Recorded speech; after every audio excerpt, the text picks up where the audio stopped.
I'm Trevor, 24 years old and a software developer who spent 3 years saving for my dream PC.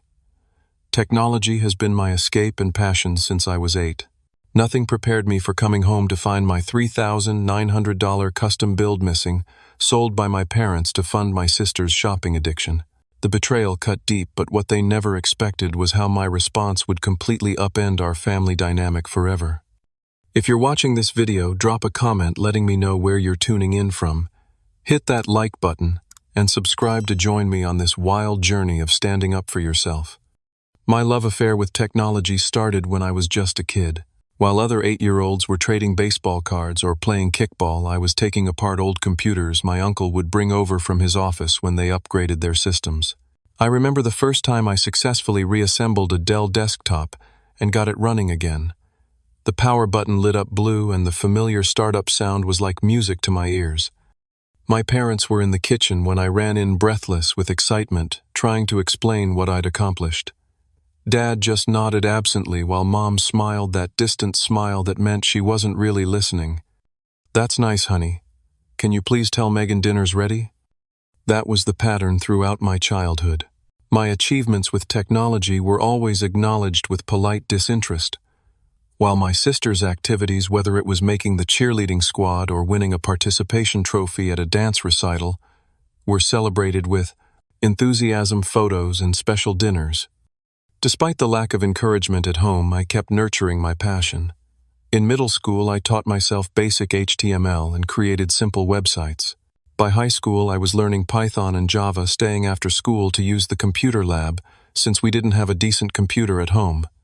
Mr. Ramirez, my computer science teacher, became the mentor my parents never were.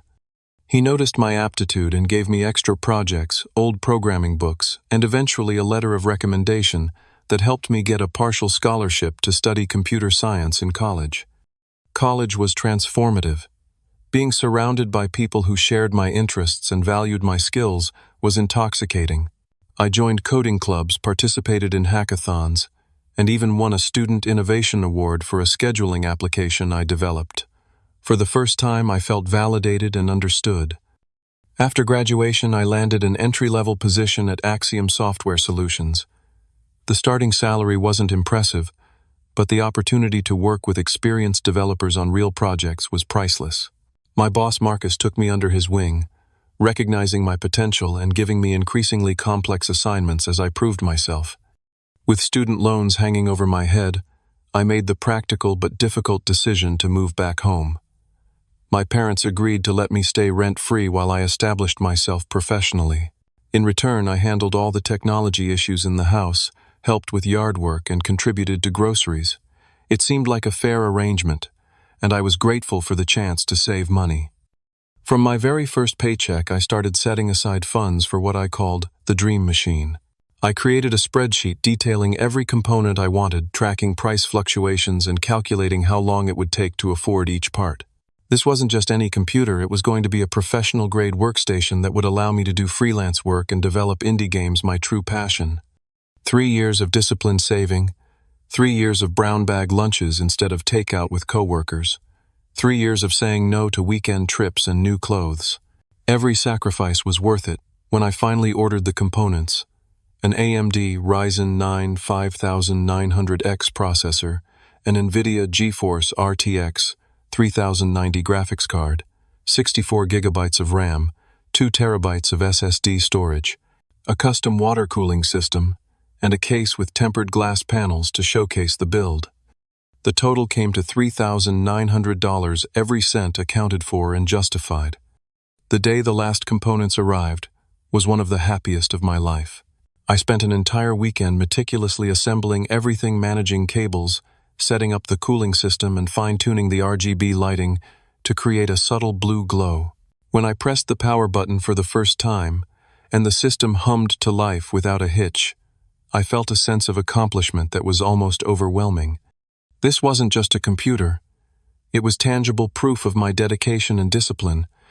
It was the tool that would help me build my future. With this machine, I could render complex graphics in minutes instead of hours. I could run multiple resource-intensive programs simultaneously. I could develop and test games without frustrating lags or crashes. The first night after completing the build, I stayed up until 3 in the morning just configuring settings and running benchmarks. I felt like a kid on Christmas morning. For the next few weeks, I would rush home from work, eager to start on a small game I was developing, a puzzle platformer with a unique gravity-shifting mechanic. The dream machine handled everything I threw at it flawlessly. "This is just the beginning," I told my girlfriend Emily one night over video chat as I showed her the progress on my game. "In a year or two, I might be able to go independent, create my own studio even if it's just me at first." She smiled at me through the screen. "I've never seen you this excited about anything, Trevor. It suits you." I didn't know then how quickly this happiness would be shattered, or that the computer that represented so much to me would become the catalyst for the biggest change in my family relationships. To understand what happened next, you need to understand my family dynamic. Growing up, the contrast between how my parents treated Megan and me was like night and day. While I was told to be practical about my interests and future, Megan was encouraged to follow her heart and express herself. This might sound trivial, but it manifested in countless ways that accumulated over time. When I was 16, I wanted to attend a 2-week summer coding camp that cost $600. Despite having saved half the amount from my part-time job at the local grocery store, my parents told me it was too expensive and impractical. That same month, they spent over $1,000 on dance competition fees and a custom costume for Megan without hesitation. For my high school graduation, I received a card with $50. Megan got a MacBook Pro when she graduated 2 years later. When I needed a car to commute to college, I bought a 12-year-old Honda with my own savings. When Megan needed one, our parents co-signed for a new Volkswagen. I'm not sharing these examples to sound bitter or entitled. I learned self-reliance and financial responsibility because of these experiences. But they established a pattern that continued into our adulthood. Megan's wants were treated as needs, while my needs were often treated as wants. Megan's shopping habits started becoming problematic during her sophomore year of college. She was studying fashion marketing, a program our parents fully funded, while I worked through school and took out loans. What began as necessary purchases for her program designer, textbooks, fashion magazines, industry events, gradually evolved into an addiction to luxury items. It started with shoes, then handbags, then clothing from brands I'd never heard of but apparently cost more than my monthly student loan payments. Each purchase was justified with thin reasoning, networking opportunities, building a professional image, investing in quality pieces for her future career. The first real red flag came when Dad called me asking for help with their credit card account. While showing him how to set up online payments, I noticed several charges from high-end retailers totaling over $2,000 in a single month. When I mentioned it, he became defensive. "Your sister is establishing herself in a competitive industry. These are investments in her future," he said quickly, closing the browser tab. A few months later, Mom called me in a panic because their credit card was declined at a restaurant. I drove over and helped them sort it out. They had hit their credit limit. Again, Megan's shopping was the culprit. This time, my parents admitted they were concerned, but insisted they didn't want to stifle her potential by restricting her financially. "Maybe you could talk to her about budgeting," Mom suggested, as if Megan and I were close confidants rather than increasingly distant siblings. I tried. One Sunday dinner, I casually brought up a budgeting app I was using. "It's really helped me track expenses and save for things I want," I said, looking meaningfully at Megan. She rolled her eyes. "Some of us have to maintain a certain appearance for our careers, Trevor.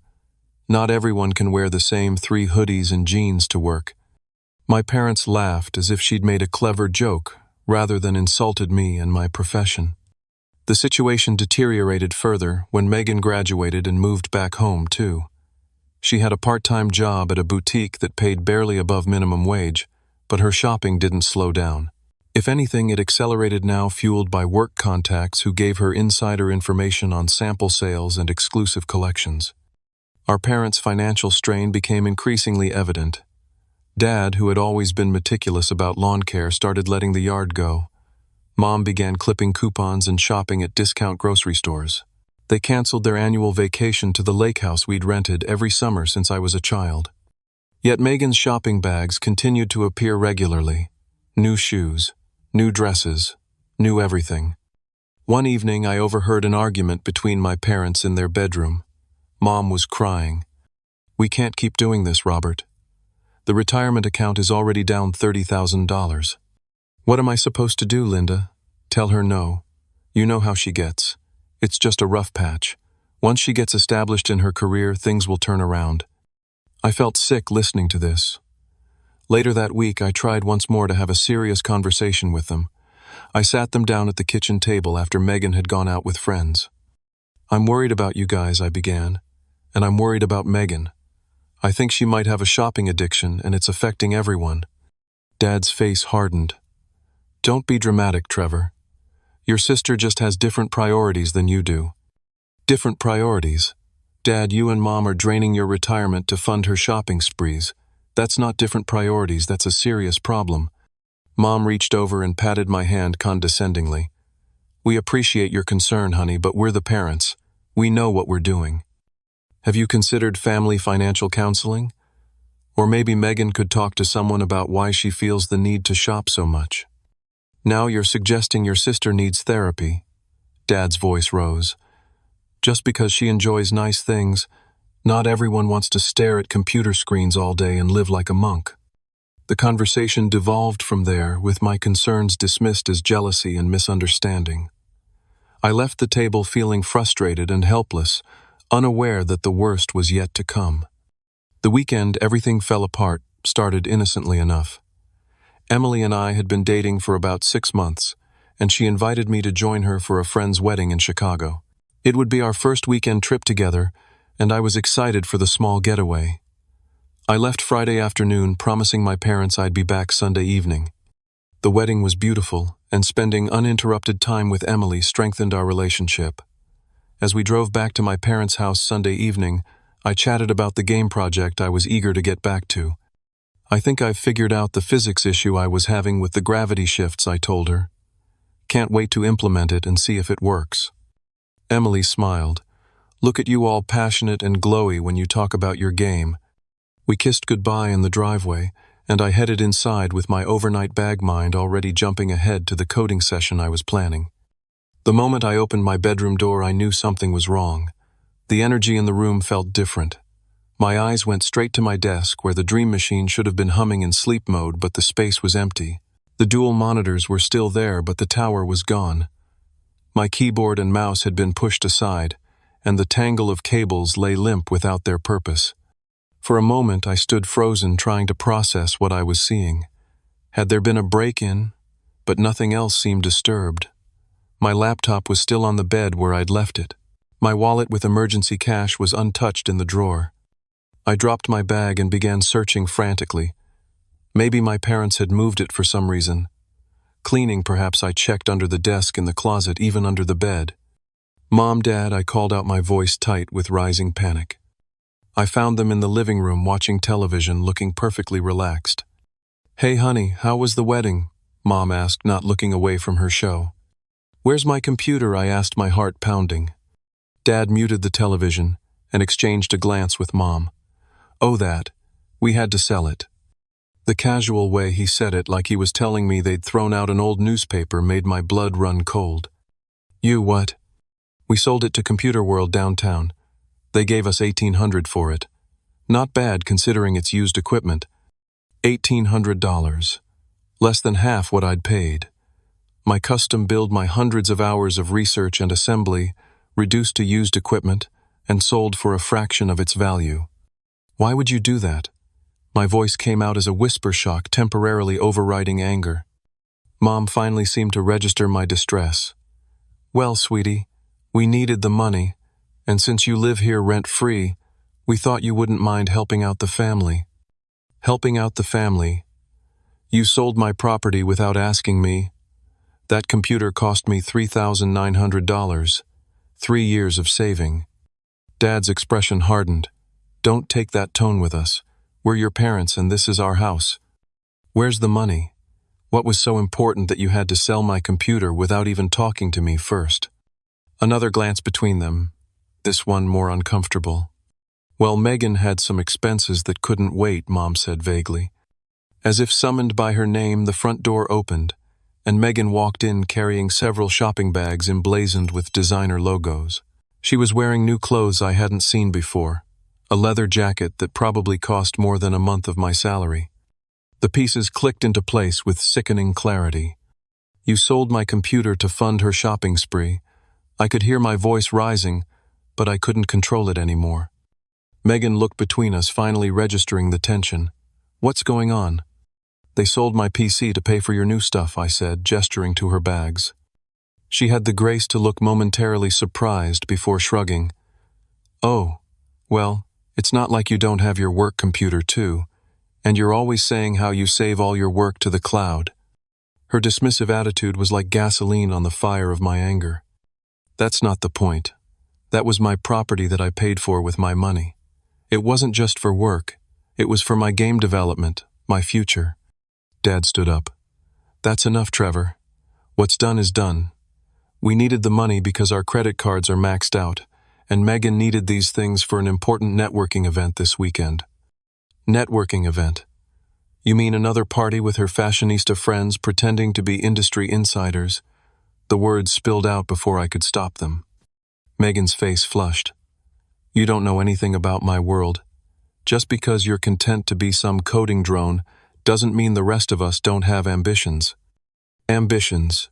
You work part-time at a mall boutique and spend more than you make. That's not ambition. That's delusion. Trevor, Mom gasped. Apologize to your sister right now. I looked at them, really looked at them. My mother defending Megan despite the financial disaster she was creating.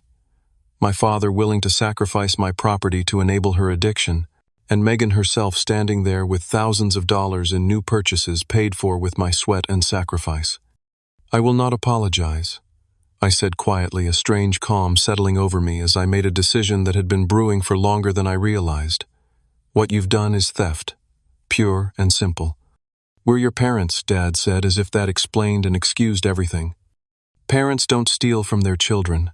Parents don't sacrifice one child's needs for another's wants. Parents don't play favorites to the point of destroying relationships. Now you're just being dramatic, Megan scoffed. It's just a computer. Family is supposed to share. Share. The calm evaporated. I've shared everything my entire life. I've watched you get every advantage, every preference, every benefit of the doubt. I've stood by while you drained our parents' retirement fund for your shopping addiction, but this crosses a line I can't ignore. Mom was crying now. Dad was red-faced with anger. Megan was rolling her eyes as if I was having a tantrum over a borrowed sweater. None of them got it, and in that moment I realized they never would. After the confrontation, I stormed back to my room and slammed the door, something I hadn't done since I was a teenager. My hands were shaking as I pulled out my phone and called Jason, my best friend since college. They did what he exclaimed after I explained the situation. Sold it, without asking, for less than half what it's worth. My voice cracked, despite my efforts to keep it steady. Dude, that's messed up. That's actually illegal. That was your property. I know. And the worst part, they don't even see anything wrong with it. They acted like I was being unreasonable for getting upset. What are you going to do? I took a deep breath. I don't think I can stay here anymore, Jason. There was a brief pause before he said, My couch is yours for as long as you need it, man. No questions asked. His immediate support loosened something in my chest, and to my horror, I found myself fighting back tears. Thanks. I might take you up on that. After hanging up, I sat on my bed staring at the empty space where my computer had been. 3 years of sacrifices and planning gone in an instant. But it wasn't just about the computer anymore. It was about respect boundaries and the realization that in this house, I would always come second to Megan's wants. The next morning, I called in sick to work and began a desperate search of local computer stores. Computer World was my third stop. Yeah, I remember that system, said the technician, a guy not much older than me. Sweet build. Custom water cooling right. Don't see many of those come through here. It wasn't supposed to come through here at all, I said bitterly. My parents sold it without my permission. Any chance it's still here? He shook his head. Sorry, man. Sold it yesterday afternoon to a guy who was setting up a home animation studio. He got a steal, honestly. Your folks only wanted $1,800 for it. The confirmation that my dream machine was truly gone hit me harder than I expected. On the drive back to the house, I made my decision. I wouldn't live under that roof anymore. When I returned, my parents were in the kitchen. Mom was making lunch, and Dad was reading the newspaper as if nothing had happened, as if they hadn't just betrayed me in one of the worst ways possible. "We need to talk," I said, standing in the doorway. Dad lowered his paper reluctantly. "If you're going to continue yesterday's drama—" "I'm moving out," I interrupted. "Today." That got their attention. Mom put down the knife she was using to cut sandwiches. "Don't be hasty, Trevor. I know you're upset, but—" "I'm not being hasty. This has been building for years. The computer was just the final straw." "Where will you even go?" Dad asked, his tone suggesting he didn't think I had options. "Jason's offered his couch until I find an apartment." "This is ridiculous," Dad said. "You're throwing away free rent over a computer." "It's not about the computer," I finally shouted, my composure breaking. "It's about respect. It's about the fact that you've always treated Megan's whims as more important than my needs. It's about you stealing my property to fund her shopping addiction while she contributes nothing to this household." Mom started to cry again. "We're a family, Trevor. Families help each other. When has Megan ever helped me? When have you ever asked her to sacrifice anything?" They had no answer for that. "I'm going to pack my things," I said into the silence. "I'll be gone before dinner." I headed upstairs and began methodically packing my clothes, books, and essential electronics into suitcases and boxes. As I worked, Megan appeared in my doorway. "You're really leaving over a stupid computer?" She looked genuinely confused, which only infuriated me more. It wasn't a stupid computer. It was thousands of dollars of my money and countless hours of my time. It was my future. "But you wouldn't understand that, would you? You've never had to work for anything in your life." She flinched as if I'd slapped her. "That's not fair." "No, what's not fair is you draining our parents dry while I watch them destroy their retirement. What's not fair is them selling my property to fund your addiction." "It's not an addiction. I need these things for my career." I stopped packing and looked her directly in the eyes. "Megan, you work at a mall store making just above minimum wage. You don't have a career that justifies $500 shoes and $1,000 handbags. You have a shopping problem that nobody in this family is willing to acknowledge." Her face flushed with anger. "You've always been jealous of me." I laughed, but there was no humor in it. "Jealous? Of what? Your mountain of debt, your inability to support yourself, your lack of any real skills or direction?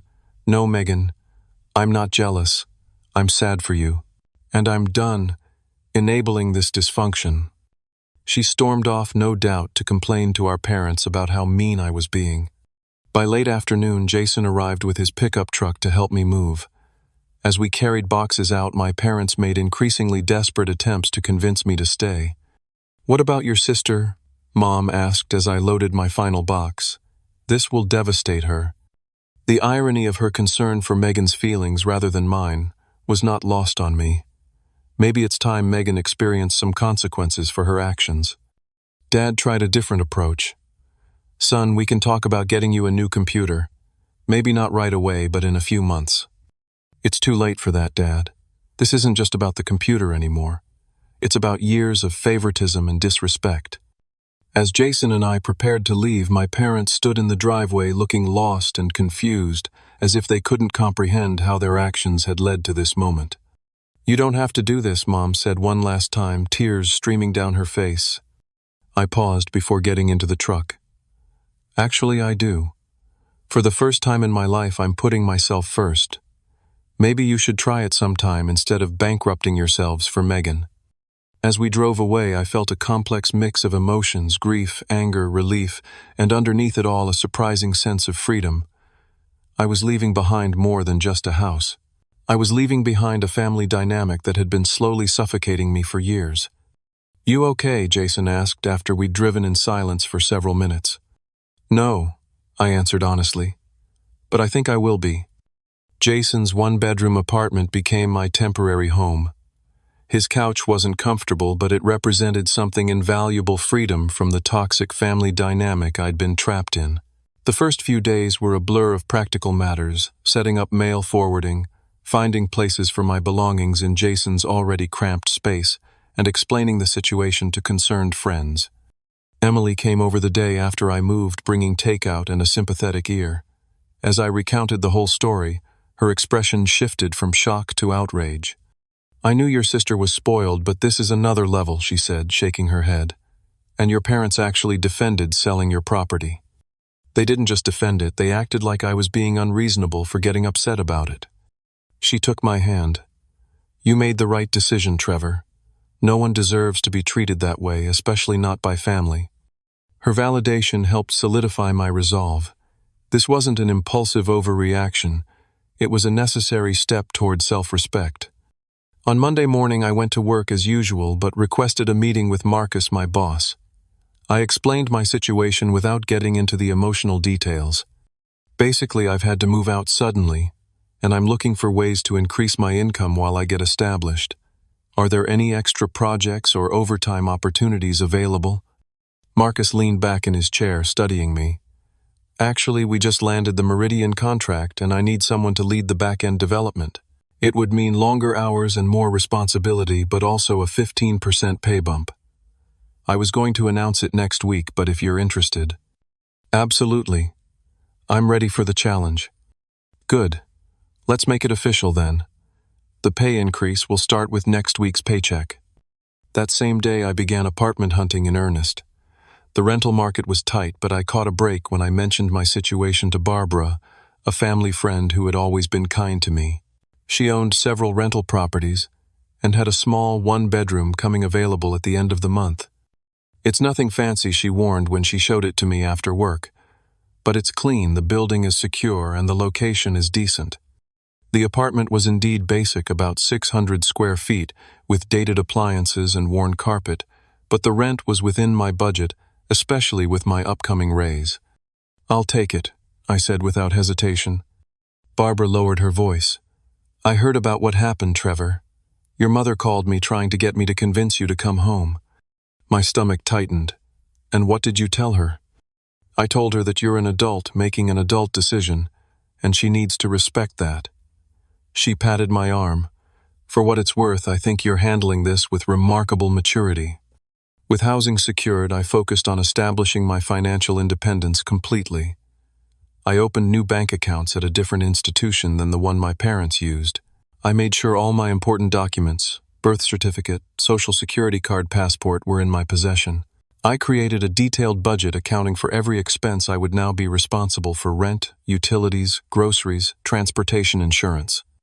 The financial reality was sobering. Even with my raise, things would be tight for a while. No more saving for luxury items or even modest entertainment.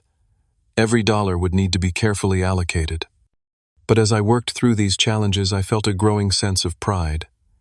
This was adult life, real adult life, not the subsidized version I'd been living at home. It was harder, yes, but also more authentic and ultimately more satisfying. While I was rebuilding my life, I couldn't help wondering about my computer. On a whim, I posted in a local tech forum describing my custom build and asking if anyone had seen or purchased it recently. To my surprise, I received a response the very next day. "I think I bought your PC," wrote someone with the username Frank Builds. "Purchased from Computer World last Sunday. Custom water cooling with blue RGB. If it's yours, we should talk." We arranged to meet at a coffee shop near my work. Frank turned out to be a middle-aged graphic designer who lived just a few blocks from my parents' house. The coincidence was almost eerie. "It's definitely my build," I confirmed after he showed me photos. I recognized the custom cable management and the slight scratch on the left panel from when I was installing the radiator. Frank seemed genuinely distressed when I explained how the computer had come to be sold. "Man, that's rough. If I'd known, I never would have bought it." "It's not your fault," I assured him. "You had no way of knowing. Still, it doesn't sit right with me. Look, I'm using it for work, so I can't just give it back, but maybe we can figure something out. I do some freelance 3D modeling. Maybe you could use my workstation after hours sometimes. at least until you can build a new system. His unexpected kindness brought a lump to my throat. That's incredibly generous. We exchanged numbers, and true to his word, Frank began texting me whenever he wasn't using his home office. Twice a week, I would go to his place after work and have access to my old computer for a few hours. It wasn't ideal, but it allowed me to continue working on my game in a limited capacity. As the weeks passed, my new life began taking shape. I moved into Barbara's apartment and furnished it sparsely but functionally with second-hand finds.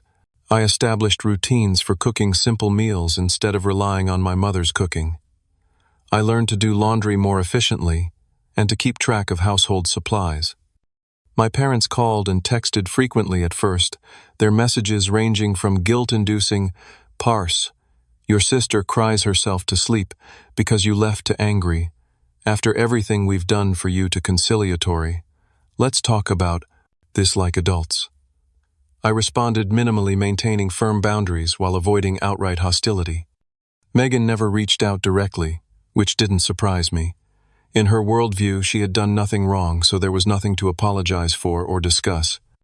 As my first month of independence drew to a close, I realized something unexpected. Despite the financial strain and the loss of comforts, I was happier than I had been in years. The constant background tension of living in that house had lifted, leaving me with a clarity of purpose I hadn't experienced before. "You seem different," Emily commented one evening as we cooked dinner in my tiny kitchen. "More, I don't know," present confident. I considered this as I stirred the pasta sauce. "I think I am. For the first time in my life, I'm not constantly comparing myself to Megan or trying to earn my parents' approval. I'm just living my life on my terms." She smiled and kissed my cheek. "It looks good on you." With my basic needs secured, I threw myself into work with renewed focus. The Meridian project was challenging, exactly what I needed to keep my mind occupied and my skills growing. Marcus noticed my dedication and began giving me more responsibilities, including client presentations and team leadership opportunities. "You've really stepped up these past few months," he told me during a performance review. "Whatever sparked this transformation, keep it up." What he didn't know was that I was working on a parallel track at night, using Frank's computer during my borrowed hours and my laptop for the less resource-intensive tasks. I continued developing my indie game. The gravity-shifting puzzle platformer was taking shape with unique mechanics that I hadn't seen in other games.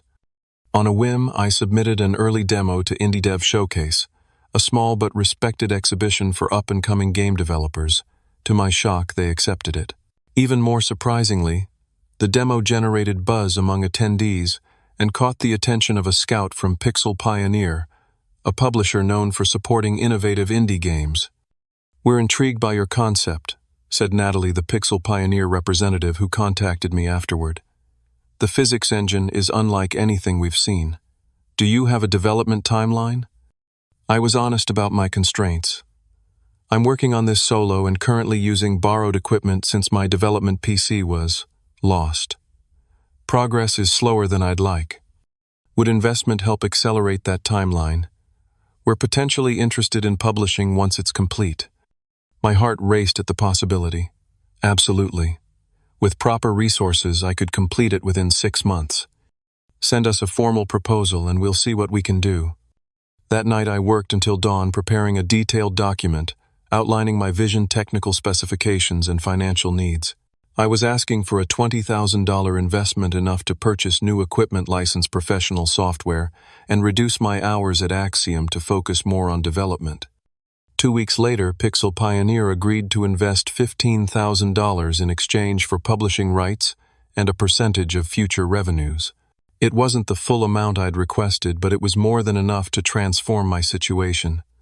The first thing I did was build a new development PC, not an exact replica of my stolen one, but an even more powerful system tailored specifically for game development. With the remaining funds, I negotiated with Marcus to work 4 days a week instead of 5, dedicating Fridays entirely to my game.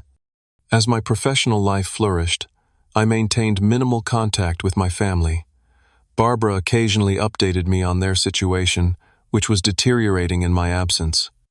"Your parents refinanced the house," she told me during one of our monthly rent check meetings.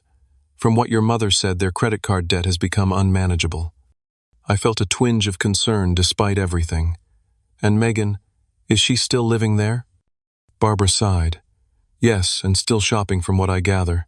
Your mother mentioned something about her needing a work wardrobe for a new job interview which apparently required several $100s worth of new clothes. I shook my head unsurprised but still disappointed. Some things never change.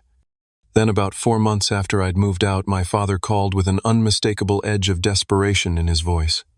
Trevor, I know things have been strained, but we need your help. The property tax bill is due and we're short. Could you lend us $2,000? Just until next month. The old Trevor would have immediately agreed, dipping into savings to bail them out. The new Trevor paused, considering the implications. What happened to your emergency fund? I asked. A long silence followed. We had to use it for some of Megan's expenses. Let me guess, more clothes, more shoes, more networking events. She's trying to establish herself, Trevor. You don't understand her industry. I took a deep breath. Dad, I'm not giving you money that will ultimately enable Megan's shopping addiction. That wouldn't be helping any of you. So you're just going to let us lose the house? His voice rose in anger and disbelief. You won't lose the house over one late tax payment, but you might if you keep draining your finances for Megan's wants. Have you considered family financial counseling like I suggested months ago? He hung up without answering. Later that week, Barbara informed me that my mother had called her in tears, asking if she knew anyone who might buy some of their antique furniture. They were apparently selling assets to cover bills. The situation gave me no pleasure, but I recognized it as a necessary crisis. Sometimes, systems don't change until they're forced to by circumstance. Meanwhile, my game development accelerated with my new resources. I hired a freelance artist to create more polished graphics and a composer for an original soundtrack. The prototype evolved into a full-fledged game with 30 levels, distinctive art style, and increasingly complex puzzle mechanics. Pixel Pioneer was impressed with my progress featuring the game in their upcoming releases showcase and securing coverage from several gaming websites. The buzz was building months before release. Emily, who had been supportive throughout this journey, moved in with me when her lease ended. Our relationship deepened as we navigated this adult milestone together. My tiny apartment felt less cramped with her presence. It felt like a home. Have you thought about talking to your parents again? She asked one night as we lay in bed. Not for their sake, but for yours. For closure. I stared at the ceiling, considering her question. I don't know if there can be closure until they acknowledge the real issues, and I'm not sure they're capable of that. People can surprise you when their backs are against the wall, she said softly. And from what you've told me, their backs are definitely against the wall now. I didn't respond, but her words stayed with me, planting a seed that would gradually take root in the coming weeks. 6 months after moving out, I released Gravity Shift through Pixel Pioneer. The game launched to positive reviews, with critics praising its innovative mechanics and challenging puzzle design. Sales exceeded even Pixel Pioneer's optimistic projections, and within weeks I received my first significant royalty payment. The financial success was validating, but the creative accomplishment meant even more. I had taken a personal crisis and channeled it into creating something meaningful. The computer my parents had sold without my permission had been replaced by something better, and the experience had forced me to grow in ways I might never have otherwise. It was during this period of professional triumph that my mother reached out with news that would finally bring our family situation to a head. Megan's in trouble, she said when I answered her call. She maxed out 3 credit cards in our names. We're looking at over $30,000 in debt that we can't pay. Your father's talking about bankruptcy. I closed my eyes, absorbing the information. I'm sorry to hear that. How's Megan handling it? A pause. She's not well, Trevor. She had a breakdown when we finally cut off her access to our accounts. The doctor says she has a shopping addiction and possibly depression. She's starting therapy next week. The confirmation of what I'd been saying for years brought no satisfaction. I hope the therapy helps her. Trevor, her voice cracked. We were wrong. About everything. The computer, the way we treated you compared to Megan, all of it. I don't expect forgiveness, but I wanted you to know that we see it now." It was the acknowledgement I'd been waiting for, but instead of vindication, I felt a complex mixture of emotions, relief, sadness, and a tentative hope that perhaps real change was possible. "Thank you for saying that," I said finally. "It means a lot to hear you recognize those things. Would you consider coming over for dinner sometime? Just to talk?" I agreed to dinner the following Sunday.